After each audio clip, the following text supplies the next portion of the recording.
Hey there, I'm dDamian Foreman, author of The Circus, an American fantasy, and co-author of Portraits and Bloodlines with Rick Foreman. Thanks to CEDtalks for inviting me on today. I'm here to highlight a movie that I think goes sorely under-acknowledged, 2008's Pontypool.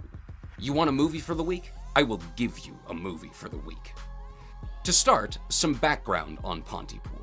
This movie has a very special place in my heart.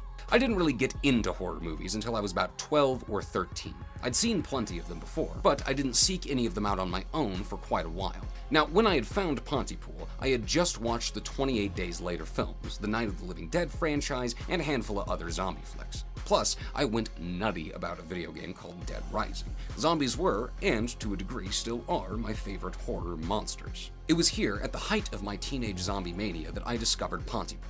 I knew it would remain one of my favorite films since the moment I watched it first. It bursts with originality even 15 years after its release. Now, everybody knows how zombie infection works, right? There's been a million zombie flicks, and zombies always work the same general way, even if the details are slightly different.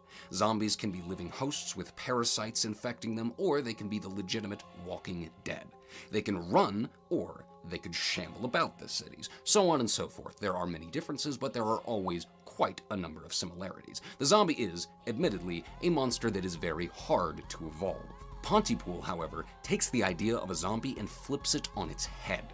Yes, these are zombies in the sense that they are mindless and violent, but it is how they become zombies that makes this film shine. I would explain more, but I believe that it would spoil the film if I did.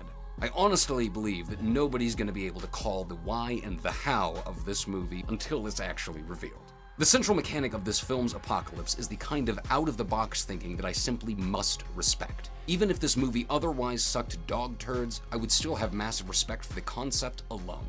Stephen McHattie, the star of the film, absolutely kills it as Grant Mazzy.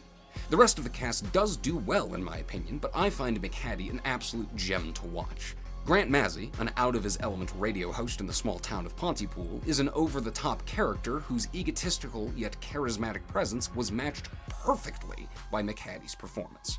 I often like to imagine other roles played by other actors. For instance, I wonder what Karl Urban's take on Jack Torrance would be.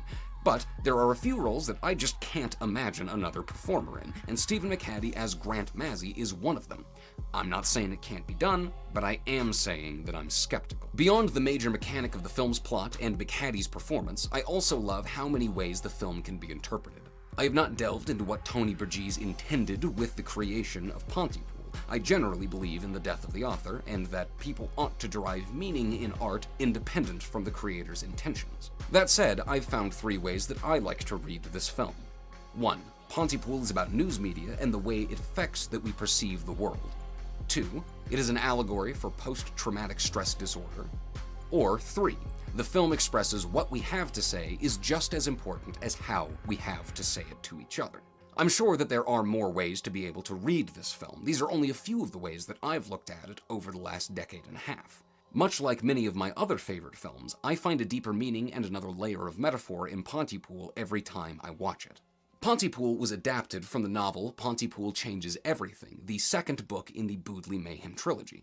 Loving the movie as much as I do, I was very excited to read the book. While I did quite enjoy the novel, I do believe that the movie is far superior. An odd note to add, however, the author, Tony Burgess, had a major hand in the creation of this film.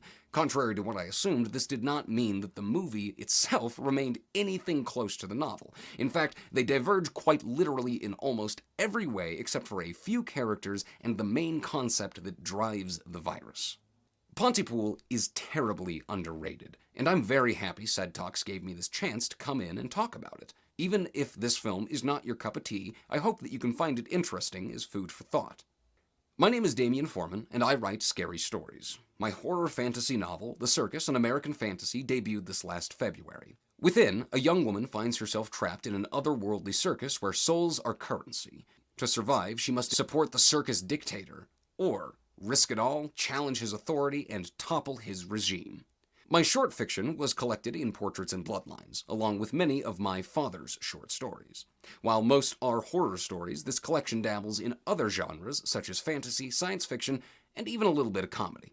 Portraits and Bloodlines and The Circus, an American Fantasy can be found on Amazon. If you leave a review, I'll make sure to... I don't know. Feel good about it? I don't know. I gave Cedric the links to all of these books, so please do follow the links, and, well, I'm sure you know how to buy things. Again, my thanks to CEDtalks for having me on. Ah! Oh no!